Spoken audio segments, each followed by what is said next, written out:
Hi friends, welcome back to my Anglo தமிழச்சி channel. இன்னைக்கு நம்மளோட சேனலில் ரொம்பவே டேஸ்டியாக இருக்கக்கூடிய முட்டை குழம்ப சிக்கன் கிரேவி ஸ்டைலில் பார்க்க போகிறோம். ஸோ இந்த கிரேவி சாப்பாட்டுக்கு, சப்பாத்திக்கு, தோசைக்கு இதுக்கெல்லாம் ரொம்ப ரொம்ப அல்டிமேட்டான டேஸ்ட்டாக இருக்க போது. நம்மளோட சேனலுக்குள்ளே யாராவது இப்போ புதுசாக உள்ளே வந்திருக்கீங்கன்னா மறக்காமல் கீழே போய் சப்ஸ்கிரைப் பண்ணிவிட்டு பக்கத்தில் பெல் ஐக்கானில் ஆல் கிளிக் பண்ணிக்கோங்க. இப்போ வாங்க இந்த கிரேவி எப்படி செய்யலாம்னு சொல்லிட்டு வீடியோக்குள்ளே போய் பார்க்கலாம்.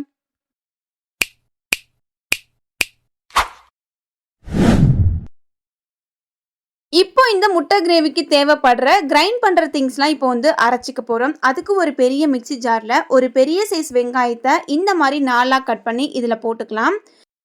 இப்போ இது கூட ஒரு சின்ன டீஸ்பூனில் சீரகம், ஒரு 5-6 மிளகு, கூடவே பட்டை, கிராம்பு, சோம்பு, ஏலக்காய் இது எல்லாமே ஒன்றா சேர்த்தி இந்த வெங்காயத்தோடவே நல்லா ஓரளவுக்கு மைய அரைச்சி கொண்டு வந்துக்கலாம். இது எல்லாத்தையுமே தண்ணி இல்லாமல் நல்லா அரைச்சி கொண்டு வந்துடலாம். இப்போ இதெல்லாம் ஒரு சின்ன பாத்திரத்தில் எடுத்து வச்சுட்டு இப்போ நம்ம இதுக்கு தேவையான தக்காளியை அரைச்சிக்க போகிறோம். நான் சின்ன தக்காளியாக இருக்கவும் 3 தக்காளி எடுத்திருக்கேன். உங்ககிட்ட 2 பெரிய தக்காளி இருக்குன்னா நீங்கள் அதுக்கு 2 தக்காளி எடுத்தால் நல்லாயிருக்கும். இப்போ இது நல்லா மைய அரைச்சி கொண்டு வந்துட்டோம். இப்போ இந்த முட்டை குழம்பு எப்படி செய்யலாம்னு சொல்லிட்டு பார்க்கலாம். இப்போ அடுப்பு பற்ற வச்சுட்டு ஒரு பெரிய பாத்திரத்தில் வச்சுட்டு பாத்திரம் நல்லா ஹீட் ஆனதுக்கப்புறம் தேவையான அளவுக்கு எண்ணெய் இதில் சேர்த்துக்கலாம். இப்போ தாளிக்கிறதுக்கு தேவையான அளவுக்கு சீரகம் சேர்த்துக்கலாம். கொஞ்சமாக கருவேப்பிலையும் ஆட் பண்ணி நல்லா பொரிய விட்டுட்டு இப்போ கொஞ்சமாக ஒரு அரை கைப்பிடி அளவுக்கு மட்டும் நம்ம கொஞ்சம் வெங்காயம் சேர்த்து இதில் கொஞ்சம் உப்பெல்லாம் போட்டு நல்லா வதக்கிக்கலாம். இந்த வெங்காயம் நல்லா கோல்டன் கலரில் ஆகணும். அது வரைக்கும் நல்லா வதக்கிட்டு ஒரு 1.5 டீஸ்பூன் அளவுக்கு ஜிஞ்சர் கார்லிக் பேஸ்ட் இதில் போட்டு நல்லா வதக்கிக்கலாம். அதோட பச்சை வாசனையெல்லாம் போகிற வரைக்கும் நல்லா வதக்கிக்கலாம். இப்போ ஒரு 2 மினிட்ஸ்க்கு அப்புறமா நம்ம அரைச்சி எடுத்து வச்சிருக்க இந்த வெங்காய பேஸ்ட் எல்லாத்தையுமே போட்டுட்டு ஒரு மீடியமான ஹீட்டில் வச்சு நம்ம நல்லா இதை வதக்கிக்கணும். இந்த வெங்காயத்தில் இருக்கிற தண்ணி எல்லாமே நல்லா வத்தினதுக்கு அப்புறம் தான் மற்ற திங்ஸ்லாம் நம்ம ஆட் பண்ண போகிறோம். இப்போ ஒரு 2 மினிட்ஸ்க்கு அப்புறம் பாருங்க நல்லாவே தண்ணி எல்லாமே இல்லாமல் நல்லா வதங்கியிருக்கு. இப்போ நம்ம எடுத்து அரைச்சி வச்சிருக்க இந்த 3 தக்காளியோட ஜூஸை இதில் ஆட் பண்ணிக்கலாம். இப்போ இது கூடவே மசாலா ஆட் பண்ணிக்கலாம். கொஞ்சமாக மஞ்சத்தூள் ஆட் பண்ணிக்கிறேன். கூடவே தேவையான அளவுக்கு காரத்துக்கு ஏற்ப மிளகாத்தூள் ஒரு 1.5 டீஸ்பூன், கொத்தமல்லி தூள் ஒரு 2 டீஸ்பூன் சின்ன டீஸ்பூனில் சேர்த்துக்கிறேன்.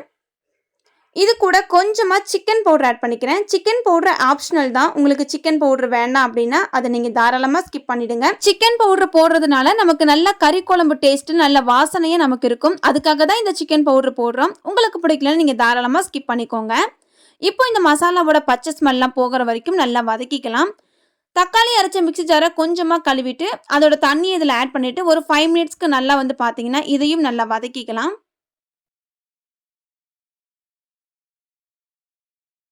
5 மினிட்ஸ்க்கு அப்புறமா இந்த கிரேவிக்கு தேவையான அளவுக்கு 1 டம்ளர் அளவுக்கு இன்னைக்கு நான் தண்ணி ஆட் பண்ணியிருக்கேன். தண்ணி ஆட் பண்ணிவிட்டு நல்லா மூடி போட்டு ஒரு 5 to 10 மினிட்ஸ்க்கு நல்லா கொதி வர விட்டுருங்க. இப்போ நமக்கு அந்த குழம்பு நல்லா கொதி ஓரளவுக்கு கட்டி ஆயிடுச்சு. இந்த ஸ்டேஜில் நம்ம அடுப்பை மீடியமான இருக்கிற ஹீட்டில் போட்டுட்டு நமக்கு தேவையான அளவுக்கு முட்டையை உடச்சி ஊற்றிக்க போகிறோம். இன்றைக்கி நான் ஒரு 5 முட்டையை உடச்சி ஊற்றிக்க போகிறேன். அதுக்கு அடுப்பு எப்பவுமே மீடியமான ஹீட்டில் வச்சுக்கோங்க. ரொம்ப ஹையாக வச்சுட்டிங்கன்னா முட்டையெல்லாம் பிரிஞ்சிடும். அதனால் மீடியமான ஹீட்டில் வச்சுட்டு இப்போ ஒவ்வொரு முட்டையை தள்ளி தள்ளி இந்த மாதிரி போட்டுக்க போகிறோம். முட்டையெல்லாம் உடச்சி ஊற்றிட்டு அதுக்கு மேலே கொஞ்சமாக பெப்பர் அண்ட் சால்ட் இந்த மாதிரி ஸ்ப்ரெட் பண்ணி விட்டுருங்க. அப்போ அந்த பச்சை வாசனை முட்டையோட வாசனை இல்லாமல் நமக்கு நல்லாயிருக்கும். அதுக்காக தான் இந்த மாதிரி பண்ணுறோம். முட்டை உடச்சி ஊற்றினதுக்கப்புறமா கரண்டி எதுவும் வைக்க வேண்டாம். அப்படியே பார்த்தீங்கன்னா மூடி போட்டு வேக வச்சுட்டிங்கன்னா அழகாக மேலையும் உள்ளேயும் அழகாக வெந்துடும். நமக்கு அப்படியே ஃபுல் முட்டையாகவே கிடைக்கும். இப்போ ஒரு 5 நிமிஷத்துக்கு மூடி போட்டு வச்சுருந்தேன். இப்போ பாருங்கள் முழு முட்டையும் நமக்கு அழகாக திருப்புறதுக்கு ஈஸியாக இருக்குது. ஸோ இப்போ நம்மளுக்கு இந்த முட்டை குழம்பு ரொம்ப அழகாக சூப்பராக ரெடி ஆயிடுச்சு.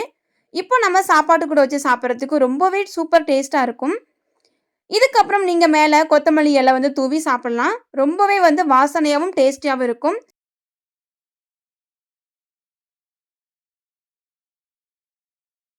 அவ்வளோதான் ஃப்ரெண்ட்ஸ், நமக்கு இந்த முட்டை கிரேவி ரொம்ப சூப்பராக டேஸ்டியாக ரெடி ஆகிடுச்சு. இந்த முட்டை கிரேவியை நீங்கள் சாப்பாட்டு கூட, தோசை கூட, சப்பாத்தி கூடலாம் வச்சு சாப்பிட்றதுக்கு செம்ம அல்டிமேட் டேஸ்ட்டாக இருக்கும். இதுக்கு சைட் டிஷ்ஷே தேவையில்லை. நாம் செஞ்சுருக்க முட்டையை வச்சு சாப்பிட்றதுக்கு அவ்வளோ டேஸ்ட்டாக இருக்கும். ஐ ஹோப் இந்த வீடியோ உங்களுக்கு ரொம்ப யூஸ்ஃபுல்லாகவும் உங்களுக்கு ரொம்ப ஹெல்ப்ஃபுல்லாகவும் இருக்கும்னு நான் நினைக்கிறேன். இந்த வீடியோ உங்களுக்கு பிடிச்சிருக்குன்னா மறக்காமல் நமக்கு கமெண்ட்ஸில் சொல்லுங்கள். இந்த வீடியோவை யாருக்காவது ஷேர் பண்ணணும்னு தோணுச்சுன்னா தாராளமாக ஷேர் பண்ணுங்கள். இந்த மாதிரி உங்களுக்கு நிறைய வீடியோஸ் வேணும்னா நம்ம சேனலை மறக்காமல் சப்ஸ்கிரைப் பண்ணி சப்போர்ட் பண்ணுங்கள். ஸோ இதே போல் ஒரு சூப்பரான வீடியோவோட விலாகோட அகெயின் உங்களை வந்து நான் மீட் பண்ணுறேன். அது வரைக்கும் மறக்காமல் நம்ம சேனலை சப்ஸ்கிரைப் பண்ணி வச்சுக்கோங்க. உங்களுக்கு இந்த மாதிரி ரெகுலர் மினி விலாக்லாம் வந்துக்கிட்டே இருக்குது. So until then, bye from Anglo Tamilichi. Bye bye friends, take care.